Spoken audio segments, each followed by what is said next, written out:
Andriamanitra kasitaka ny mpanjaka sy tompontompo izy rahay antony ty fivoriany ty izy notoriny eto androany izy rahay maty ka nalevina nidina tany amin'ny fiainatsita nitsangana maty tamin'ny andro fahatelo niakatra manandanitra ary amin'izao fotoana zao erakavanan'Andriamanitra raitsy to ary hoavy ny andro ijoroany any amin'ny Ramalanitra pakatra ny fiangonana ary zany ny antony nandrany anay niteny zao teny zao anao marvoay Jesus tiny afatra ny lazay efa mbiakaiky ny feviny zanak'olona indreo apototry ny apototry ny azo ny famaky efa akaiky dia horavy zao tontolo zao miverena sy miavantona Andriamanitra fotoana tsy tokony mitoerantsika vavarymarena intsony zao fa fotoana anandratatsika azy akasikatsika azy amezatsika voninahitra ny anarany asandratany amin'ny lanitra ny tananao fa mbola velona manapofinainy ianao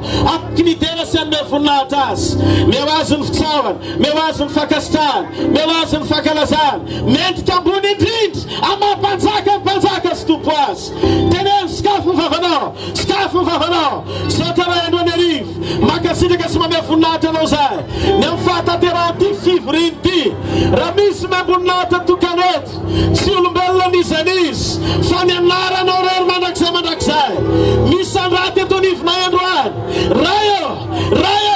raha tsy noho ianao dia tsy toy izao zahay araha tsy noho mifamiraponao tsy tanteraka ty fotoany ty misaotra fa Andriamanitra mahery ambony mahery ianao no ambony indrindra ianao mendrika indrindra ianao mendrika amin'ny fankalazana ianao mendrika amin'ny fiderana halleluja tsika rehetra na hoe halleluja ataontsika intelo an'Andriamanitra halleluja halleluja halleluja teva mafeana anareo halleluja Andrianariva izarantsika ao anatin'ny fotoana foya tenin'Andriamanitra ampahazavanao ny zavatra hitranga eto mandritra ny atelona voalohany fitoana lasa zay tsy nanomboka manerana ny Madagasikara ny Dalido Miracle fa teto Marivoay ny nanomboana an'izany vao nitety amin'ny Madagasikara ny Dalido Miracle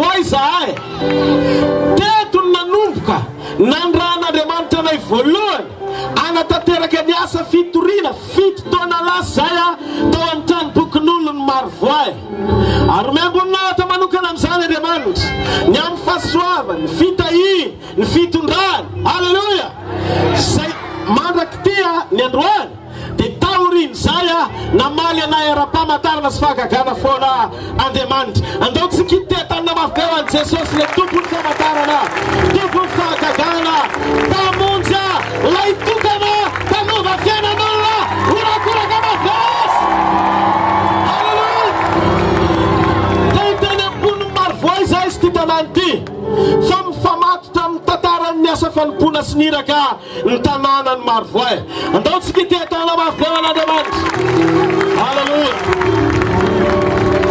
faharoa isorana ny fiangonana rehetra eto toerana fa avako manokana mamelahana afaka manokana ny fatakarana omen'Andriamanitra ny lelan'Andriamanitra ao amin'ny fiangonana Jefifa zay tarihan'ny pastora Botrala halleluja mivady Léopold Botrala Léopold mivady zay tena sy fanao no mitantara hoe inona ny zavatra nisy fa sady napetrano izy nomeno ny fiangonana itoerany petafika ny famatsina ny amin'ny fandraisana ny asa fanompona ny toerana zay ivatananay teto ny rehetra ny akabiazany teto toerana zao no lazay ny lelan'Andriamanitra io pasteur Rodolphe alao fa ho tanterahana tsaka sy andavany zay ampanitsona ny filazantsara zay tanterahana eto amin'ny toerany ty androany ariva ny voninahitra Andriamanitra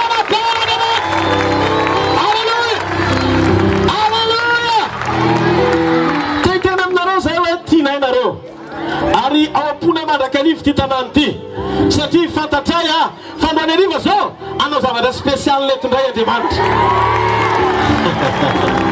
halleluja efa ela ny nalala niaraka ny tamin'i Jesosy fa tsy mbola nisy Jesosy nanarany namany zany.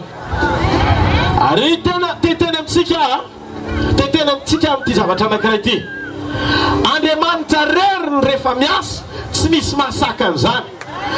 Azon'izao tontolo izao atao manelingelina fa ny manakana tsy hisy azo niza atao ka hijoro anohatra n'Andriamanitra ny kristianina zany. Halleluja! Zay teteny aminareo fa manan'Andriamanitra velo zay tonga eto amin'ity tanàna ity raha. Halleluja! Nianarako tao hoe Jesosy avy any Nazarety izy nandesy ny herin'ny fahafatesana. Misy taona zay nandeha nirahany tonga tamina toerana anankiray. Tamin'ny toerana anankiray io nisy olana nitranga amin'ny fomba tsy takaty ny saina nandran'Andriamanitra anay teo amin'ny toerana io. Mariako fa taorinany Marivoay dia Maivatanana. Tsy mivoaka ny taraina ny olona tao amin'ny faritra Maivatanana hoe tsy tena mety mivoaka le arena ao amin'le toerana. Tsy misitraka ny olona ao amin'le toerana. Taorin'le fandalovan'ny ralio ohatr'izao nisokafan'Andriamanitra ny lalina tao Maivatanana niantso ny distrikta ny ben'ny tanàna tamin'izany ny teny pastera misy fahagagany eto an-tanàna. Halleluja! Ka zao aorin'ny fandalovana eto Marivoay mino arivo isan-jato fanao zavatra eto amin'ity tanàna ity Andriamanitra. Halleluja! Miokoraka mafisana sahatanan'izany. Halleluja! Mahazo toerana vetivety eo ambany fitarihan'ny fanamasina tanteraka isika androany arivo. Ary mena voninahitra Andriamanitra ny amin'ny tombotsoam-pahasoavana manokana ny amin'izany. Anombokantsika ao amin'ny teny androany. Ohatr'izao no ny poiran'ny zavatra rehetra hatrany amin'ny voalohany. Amerina kely ny tantaran'ny Genesis toko voalohany. Ohatran'izao tena fitiriko kely izy alohan'ny hidirako amin'le votoatin'ny ny afatra androany. Miangavy ianao enoy le teny fa ao anatin'le teny le fanamarinan'Andriamanitra raha-pamantarana. Andriamanitra tsy manamarina olona fa Andriamanitra manamarina ny teniny eny ambavan'ny olona.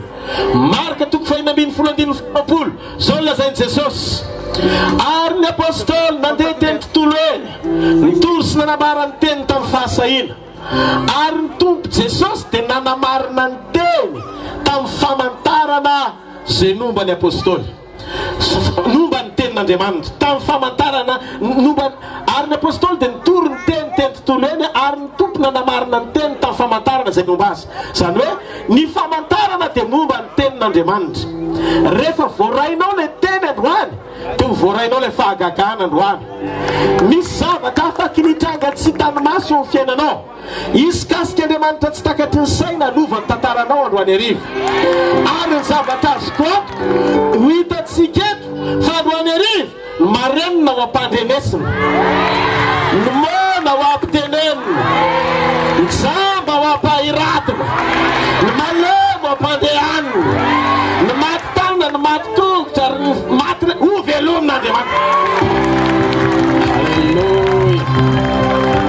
Ny antony Jesosy rehefa mandeha eo amin'ny toerana anankiray izy ka maniraka anao amin'ny anarany, tsy anarana pastera no mitondra famantarana sy fahagagana.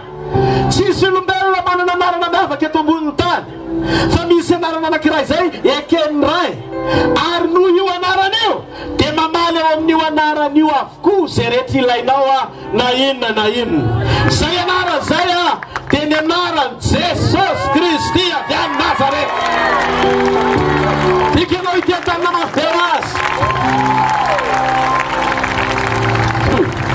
Tianao fantatra ve hoe izy le Andriamanitra ny kristianina. Ny Andriamanitra ny kristianina tsy Andriamanitra ny tadiavina na ny fodiny fa Andriamanitra nampafantatra ny tenany tonga teo aminy. Halleluja! Ary ny fidy azy. Zao tao Edena nisy zavatra nitranga ohatr'izao tany aloha. Edena dia sa mahafinaritra, feno voninkazo, feno zay zavatra rehetra ilain'ny olombelona. Tao reo biby rehetra ny finonin'Andriamanitra voalohany. Zay biby mbola hitanao manrak'androany maneran-tany. Tamin'izany Andriamanitra ny namorona azy voalohany. Dia zao zavatra nitranga. Niara-niaina tamin'ny olona tao amin'ny Andriamanitra. Rehefa nyray tamin'Andriamanitra ny olona ka nakato azy, nanao izay nakasitrahany, ny zavatra rehetra teto ambony tany dia nakato ny olombelona.